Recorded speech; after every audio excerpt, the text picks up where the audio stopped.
Hi everybody, it's Laura. Hey, I'm going to be starting to do some tutorial or tip Tuesdays, and so hopefully today's Tuesday. And I wanted to answer today the question that Rita left on my Facebook page about how do you use buttons, how do you use something other than buttons as clasps. So I'm going to show that. But first off, I want to show you, I made myself another mala necklace. I'm loving this project, and I made one for my Kid of the Month, and I've had these little trocus beads. I think you can see them.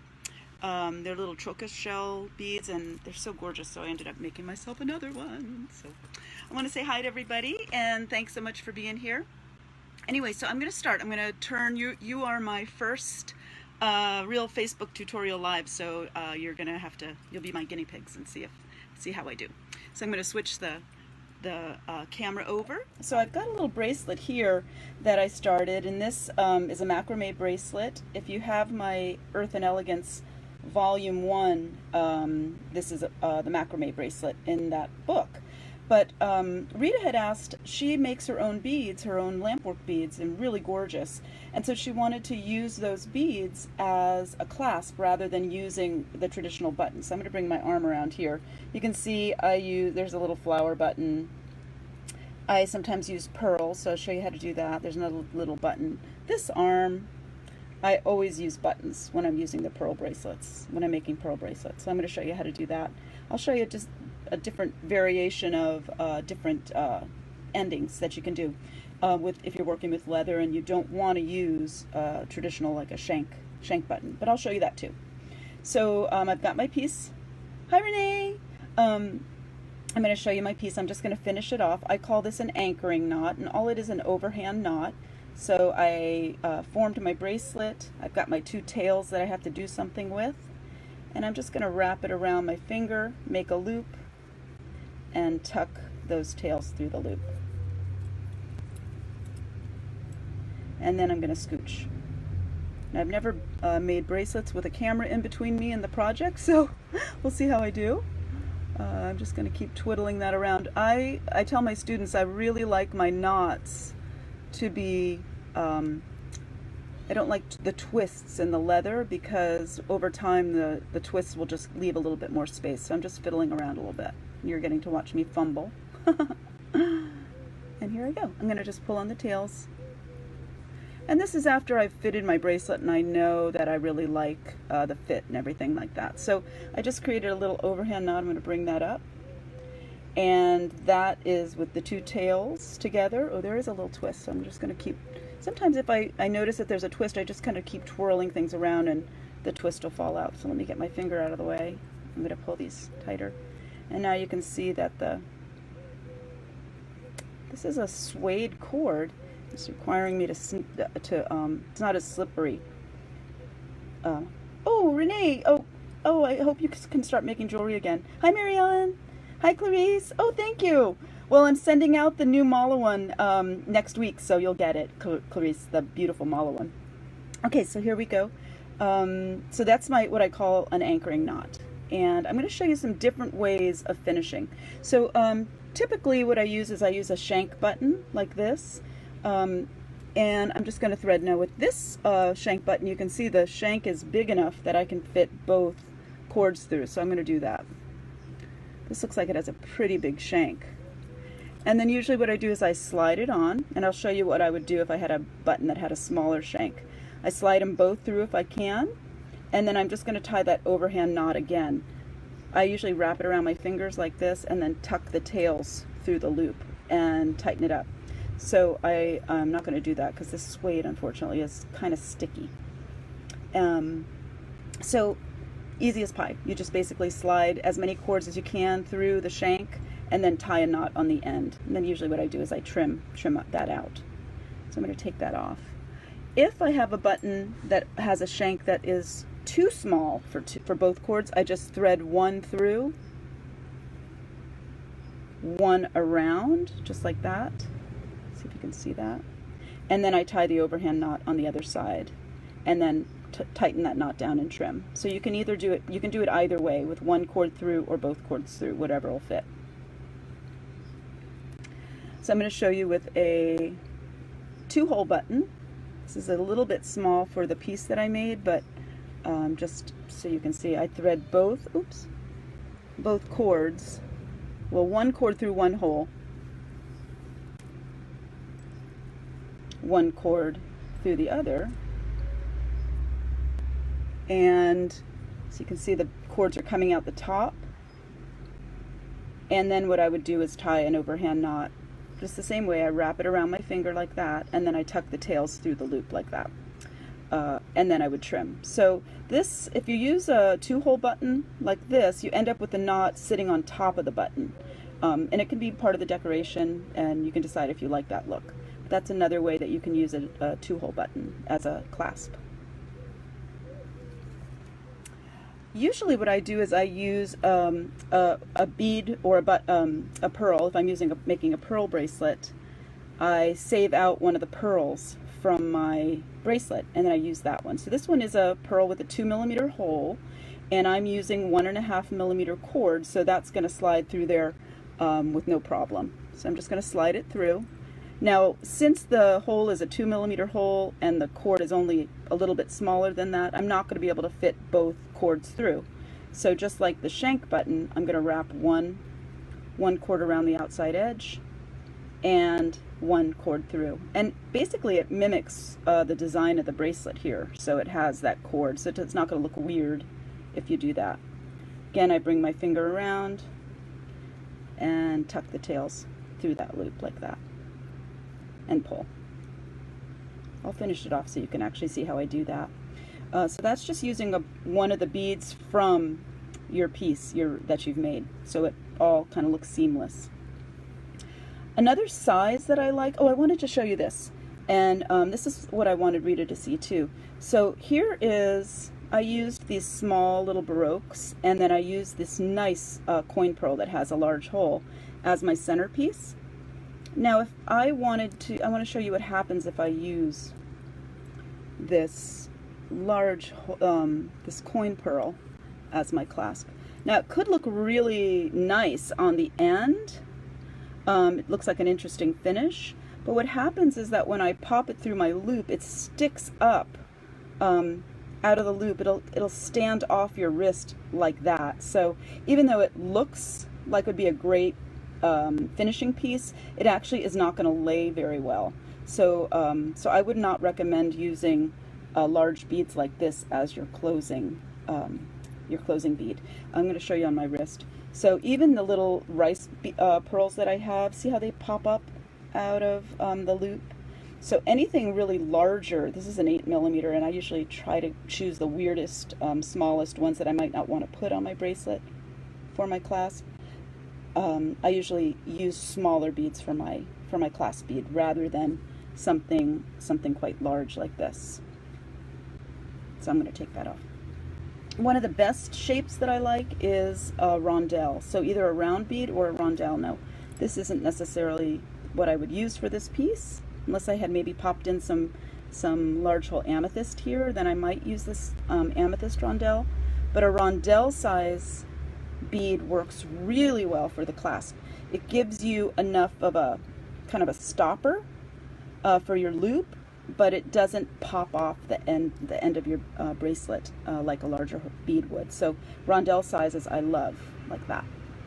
And then again, you tie your knot after. And I want to show you one more. This is a button pearl. So again, it's called a button pearl. Oops, this suede cord is a little squishy there. This is a button-shaped pearl. So these again are really nice clasp beads. Again, they fit through the loop, but the profile when they're sitting on your wrist is not that tall, so they work really, really well. So I'd say like buttons, button pearls, round beads, and rondelle shaped beads work the best. So I'm going to take that off. Hi Kathy, welcome. And I hope this is answering some questions. If you have any questions, pop them in there and I'll try to make sure I keep track of them all. The other thing I wanted to show you too is if you have, this is a pearl with a 3mm hole. So since my cord is 1.5 and 1.5, I should be able to get them both if this little end hasn't gone too spongy. I should be able to fit them both through there. And usually what I do is I'll lay one on top of another. Sorry to get my fingers in the middle of there. Oops. I practiced this and it did work, so hopefully it will work for you. I lay it in there, and then I'll just kind of scooch the pearl, and if I need to twirl everything, I kind of twirl until it pops out the other side. See how I'm doing. This might take a little bit. Oh, there it goes. Comes popping out. So once I get both cords in, then I can tie the knot on this side. So you could also glue it. If you didn't want to finish with a knot like that, you could put some E6000 or something like that and really glue. As long as your cords are snug enough in there, you can glue that pearl on there too. And then you have kind of a cleaner finish. You could either glue it and then trim it off so it just looks, doesn't have any knot at the end, or you can glue and add some dangles or something, or add a knot. It's up to you. So this adds kind of a nice clean finish too. So you don't have that one cord popping out the side like you would if you had a smaller holed pearl. This means that you have to keep on hand pearls with a larger hole, like a 3mm hole, just to use for your clasps, and that might be a good idea too. So I wanted to show you too, I wanted to show you an idea of, let me take that off. Sometimes people ask me, how can I make a bracelet that's like varying lengths? If you're going to be selling this, if I were going to put a button or a bead here, that is basically the size of the bracelet, and I'm going to have to, whoever buys it is going to have to be able to fit into it. So another way that you can have a varying length clasp is to make dangles. And you can either put a bead on first. I'm just going to show you, hopefully this works. I'm going to come down here and maybe give that about an inch. This is a great way to finish a piece, especially if it's a necklace. You can use this as the front of your necklace. So I've got one dangle about half, maybe about an inch, hanging from the end. And then this one I could make maybe a half an inch or a little bit. I like to stagger them slightly. So I can maybe have it sitting like this. So maybe give that just about a half an inch. And again, I'm just creating an overhand knot. I did that without saying anything about it. I make a loop, tuck the tail through the loop, and then I'm just sort of scooching that knot up to where I want it. Once I get it there, I'm going to pull. So there, I've got two dangles. Hi, Delia. And I've got, so two dangles. So once I was sure that I liked the placement of that, I could trim it off. But I want to show you how you can work this. If I am selling this piece, I can thread one cord through, and that could fit somebody that length.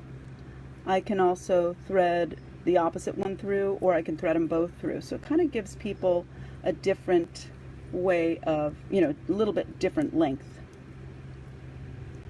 Pop them both through, and then that extends the length a little bit, and then somebody can choose, you know, you have a little bit more option with fitting.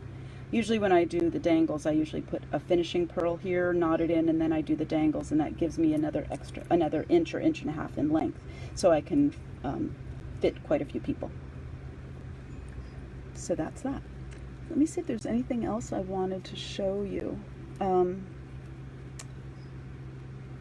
think that's it. So if you are interested in making this, you can, I know you can find lots of videos on YouTube. It's in my volume 1 of Earth and Elegance volume 1. This is the macrame bracelets, and this is the lark's head knot. I showed 2 different knots in that book, in that one tutorial. I also sell that as its own tutorial. And this is some excellent, it's like a really soft gray suede lace, which I haven't seen very much of. Usually it's more shiny. This is from Leather Cord USA. I really like this, and this was in our last kit of the month when I did the braided lariat. It was in that kit, so that was one of the choices. So anybody have a question about that? If you do, just pop it in there and I'll see if I can answer it for you. And then next week I'm going to actually talk about what came up with when I was on JTV at Jewel School with Susan. People asked me about modifying lengths. Like, how can you take one of the leather tutorials and change the length of it? So is there a formula for that? So I'm going to show that next week on next Tuesday. And if you end up having questions about creating pieces, just pop them in my Facebook page and just say Tutorial Tuesday, and just let me, oh hi Paula, just let me know, and I'll make a little video about it, or I'll do a live video about that question, so I can kind of answer what you really are wondering about. Anything else? Okay. So I'm going to leave that here. So we've got, I'll just kind of go back. We've got our bracelet. I showed you how to do that finishing knot. This is creating just a dangle clasp. So if you wanted to have, oh hi Paula, if you wanted to have different lengths to offer, if you were selling your pieces or weren't sure how big of somebody's wrists that you were making a piece for, one of the things that I recommend is if you are making it as a gift, once, I'm going to undo these and see if I can get them out with this soft spongy leather. If you are making a gift for someone, I recommend just not trimming it. Even if you do put your clasp bead on, leave the tails. Let me finish one for you, and just so you guys can see how I finish it. I did say I was going to do that. So let me get, I'm going to get this bead that I wanted to use. Since it has just a 2mm hole. Hi Barbara! Oh, thank you! Hi Felicia! Oh, I'm so glad to see you guys. So this is a 2mm hole, 1.5mm leather. I'm going to just bring that back around. Again, I'm going to do that overhand knot. And once I know that I'm not really going to use all this leather, I could trim this longer piece off, but for now I'm just leaving it. And then you can see I'm just going to sort of scooch it down like that until it's nice and tight. So that would be, now if I were making this for someone, I would just leave it as is. I might not even tighten that knot down very tight. And then they can try it on, and then I can see if I need to do any adjusting in the piece. And I knotted we started out by doing this finishing knot here, but one of the benefits of making macrame bracelets is because you're knotting, these knots are knotted around a core that the beads are on, you can actually kind of slide your macrame up and down to tighten it or lengthen it a little bit before you tie that finishing knot. So you can actually grow, hi Judy, you can actually grow your bracelet a little bit more or shrink it a little bit before you tie that finishing knot. Once you tie that one, you're kind of stuck. Then you have your clasp bead or button, and then you have your finishing knot. And if I wanted to, I could put those little dangle beads back on. So when I put my bracelet on my wrist, I have these little dangles as a decorative piece. For me personally, I tend not to like too much dangling, so I probably, if this were going to be for me, I probably would just trim it here. But if this were a necklace, if I had made it much longer, I can use this as the front. So I have this bead here as my clasp, and then I can actually use these tails to create a dangle, like a little dangle pendant. And so you can use this as a clasp and in the back, or you can also use it in the front. You can use it as your focal piece for a macrame piece. So I would probably not have a little dangle if I'm going to wear this one. And once I do my finishing knot, I'd like to tug on these cords just so that this knot is the one that's really holding it all together. And then I would trim it about 1/4 of an inch, and that may seem long. It looks like it has these long tails, these little, I call them rabbit ears. But what's going to happen is that as you wear your piece, those little tails are going to kind of soften and shrink. And if you look, here's one that's probably still my little bunny ears. Once I've worn these, I can trim those off a little bit. I could trim them much shorter. You can see they're kind of curly and soft. This one has shrunk down. Most of the tails really just kind of shrink. And if I really wanted to clean it up, I could. This is the most recent one I made.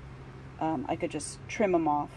But you don't ever want to trim the tails right at the knot, because they will fall out. You want the knot to kind of soften and mold before you get the tails too close. If you trim too close and the knot comes undone, it'll be pretty impossible to retie that knot. You'll have to do it again. So so keeping those tails is a good idea until it softens. And the other thing too is, this is pretty supple because it's suede, a suede finish. It's pretty soft. But if you get some leather that's kind of stiff and you want it to soften up, just put your piece on and take it in the shower, get it wet. And over time, you can also, over time, even just with getting it wet, it'll soften. And the other thing too is I made these little aromatherapy bracelets here. Leather loves oil. So if you put hand lotion on, if you use aromatherapy oils, if you use anything oily, just put it on your cords. Leather just loves that kind of moisture and that oil. So you can it will darken if you use lotion and it gets on. Leather will darken, and it just will over time from your skin oils. But yeah, so just keep it oiled, and you can take it in the shower with you, no problem. I always wear mine in the shower. If you have something like a colored metallic, this is a metallic leather, you can see over time, I never take these off, so over time the metallic is sort of wearing off, but I don't mind that too much. If you're going to keep yours a little bit more fresh, you can take it off and on, but you can get them wet. So that's it. It's just going to be a little quick, short video, so I hope that answered your questions. And Rita, I hope that answered your question. And let me know in the comments below if you have anything that you'd like me to focus on for another video, and I'll do that. So I'm going to be doing these every Tuesday. The other thing that I'm going to start doing is, I used to teach at our local college a beginning beading class. So if you know anybody that's interested in beginning beading, I'm going to start doing that class here from home, because I do travel, but I can always do a video while I'm traveling.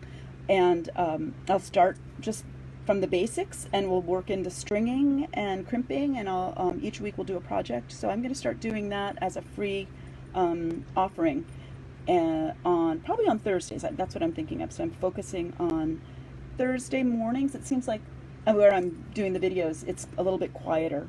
Evenings are not as good because I'm out in the studio and it's dark, and I'm not sure how the lighting would be, but with Facebook Live, you'll always be able to go back and watch it whenever you want. And then the other thing too is I'm going to put it on YouTube, so it'll be there as just on my YouTube channel, so you'll be able to watch it like it's a video. Well, I will let you know when that's set, the timing of that, but I am going to do it through Facebook Live, and it'll be, starting with the real basics and then moving into projects, and I'll do that in little short chunks. So I hope that helps, and I hope that sounds interesting to you guys. But Thursday's set for the day. And then I'm thinking that our Tuesday tip day or tutorial day will be a great place for any questions that come up with that class too. I can show you just kind of in-depth answers to those questions. So anyway, I am so excited. You guys are my guinea pigs for my first Facebook Live little tutorial. Let me know. I'm going to tip you around. I'm going to bring it back so you can see my face. I feel like it's best if you guys have questions and I can really answer them directly. I'm happy to do quick little videos on that, and I'm going to set aside my Tuesday mornings for this so that you can, so I can answer your questions. So I'm so happy to see you. And then Rita also asked if I can do a little tour of my studio one day, so I think I'll do that another day. I wanted to talk about space. I'm fortunate because I have quite a lot of space in my little tiny house. But I started out on my dining room table like most of you guys, or most of you started or are still working there. I don't need a big space. Mine's my garage right now. So anyway, I'm sending love to you all. I'm so happy you're here. You guys are making me feel brave about doing it. So anyway, sending love, and then I will keep you posted on the beginning class. And what else is there that I wanted to share? That's it. Okay. The other thing, oh, this is my public service announcement. I have like little speckles. I don't know if you can see them, but I went to my skin doctor, and so I'm going to do my public service announcement that if you have not gone to see a dermatologist, do it. Make sure you go get your skin checked, especially if you're over 50. You gotta do some checks. I had some little things that I'm very happy I went. So I like to spread that on to other people. So that's my little public service announcement that has nothing to do with beading. Okay, sending you love, and I will see you next Tuesday, if not sooner. And please, if you have any questions or want me to answer questions about your beading, just pop them in the Facebook, below the video, or pop them in my Facebook page. Send me a message. Okay, take care. Love you all. See you next week.